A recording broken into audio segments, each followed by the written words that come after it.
ఆకరాట మంగళవారం ప్రజలు ఓట్లేయనున్నారు. అయితే ఆకరాటలో నేతలు నోటి పదులను ప్రయోగిస్తున్నారు. ఇక ఒకరి మీద ఒకరు తిట్ల పురాణం జోరుగా మూత మోగిస్తున్నారు. ఒకప్పుడు కేసీఆర్ స్వయంగా భాషను ఆయుధంగా వాడి తన రాజకీయ బలాన్ని పెంచుకున్నాడు.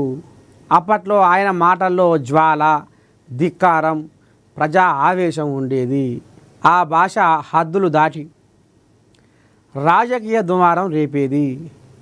ఉద్యమ సమయంలో తెలంగాణ రాష్ట్ర వ్యతిరేకులను దూషించేందుకు ఉపయోగించిన భాషను స్వరాష్ట్రంలోనూ కేసీఆర్ రాజకీయ ప్రత్యర్థులపై ఉపయోగించగా దీనిని అడ్డుకునేవారే లేరా అని ప్రత్యామ్నాయ వర్గం ఎదురు చూస్తున్న తరుణంలో అంతకు మించిన కౌంటర్లతో రేవంత్ ఫుల్ క్రేజ్ సంపాదించుకున్నాడు.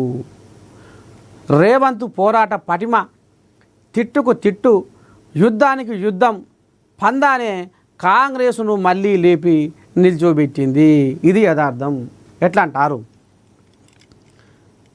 సౌటలు, దద్దమ్మలు, శాతగానోళ్ళు, అవులగాళ్ళు, ఇక ఆడోడు ఇక్కడ మోపైనారు. ఇక ఇట్లా ఇక కన్నతల్లికి బువ్వ పెట్టనోడు పిన్నతల్లికి గాజులు చేపిస్తా అనేటట్టుగా ఇట్లాంటి సామెతలతోటి, ఇకారం తప్పిన కూతలతోటి బటవాసిగాళ్ళు, లంగలు, లుచ్చలు,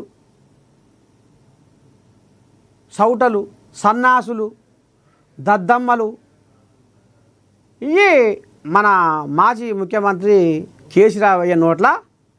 కేసీరావయ్య నోటికెళ్ళి జాలువారిన పదాలు. అయితే ఈ కోల్యాగా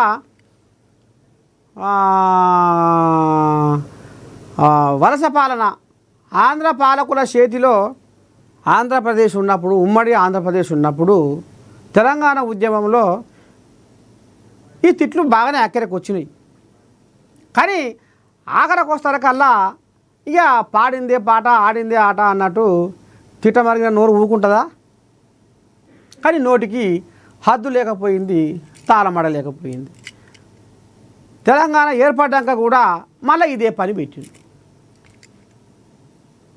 నాపాటి మొగోడు లేడు, నాపాటి మునగాడు లేడు, నాకేముంది నోట్లే నాలిక, నాకు వచ్చే తిట్లు ఎవరికి రావు, నా తిట్లు చూసి ఎవడైనా వెనుకో మళ్ళవలసిందే, చదురుకోవాల్సిందే, తోక ముడుచుకోవాల్సిందే, నా తిట్లు అట్లా ఉంటాయి అనేది ఈ కేసీరావు బాగానే అటు ఇటు నోరు వారేసుకుండు.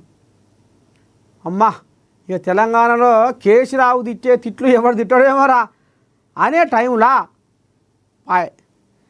చిచ్చర పిడుగోలే కోయిలాగా లేవనే లేచింది.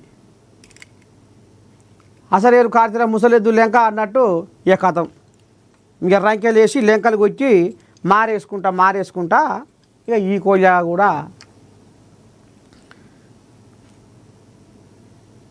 కేసీరావుకు దాపడెద్దు లేక మారిపోయింది తిట్లల్లా. బట్టలోడు వీకి ముడ్డి మీద కొడతారు, పేగులు తీసి మెడకేసుకుంటాం. ఇంకా సానా ఉన్నాయి ముచ్చట్లు. ఇక ఇప్పుడు పొద్దుదాకా చెప్పుకున్నా ఒడవని ముచ్చట్లు. ఇప్పుడు ఇదంతా కారణం ఎవరయ్యా అంటే కేసీరావయ్య. ఆయన చూపిన తొవ్వలోనే ఈయనే అడుగు చేసిండు, ఆయన చూపించిన మార్గంలోనే ఈయనే నడుస్తుండు. మరి తిట్టుకు తిట్టు, నువ్వు నేర్పిన సంస్కృతే కదా, నువ్వు అలవాటు చేసిందే కదా. కొన్నాళ్ళు అయితే అసెంబ్లీలో మాట్లాడుతుంటే నీ పాడి అని ఏంది గందరగోళము, ఊర్లో పోయి కూలి చేసుకుంటాడు, కట్టెకొడ పోతాడు, సఫాయి పని చేస్తాడు, షెడ్డో పడ్డో ఊర్లల్లా కన్న కాయ కష్టం చేసుకుంటాడు కూడా గిసమంటి మాటలు మాట్లాడుకోరు. అరే ఒక చట్టసభలో ఈ మాటలు మాట్లాడతారా అనే కాడికి తీసుకొచ్చిర్రు ఈ తిట్ల పురాణంతో.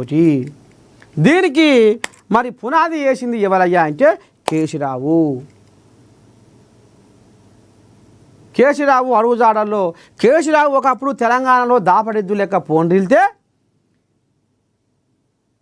ఇక ఎప్పుడైతే 2021లో పిసిసి పేపర్గా బాధ్యత భుజాన చేసుకున్న రేవంత్ ఇక నీ దండం పెడితే ఇక బా ఇక నీ అంతేందో నా అంతేందో ఇక చూద్దాం పా జనాల్లోనే అని ఇక ఈ రకంగా కథగా మిచ్చి ఇక ఒకరి మీద ఒకరు తిట్లు తిట్లు తిట్లు తిట్లు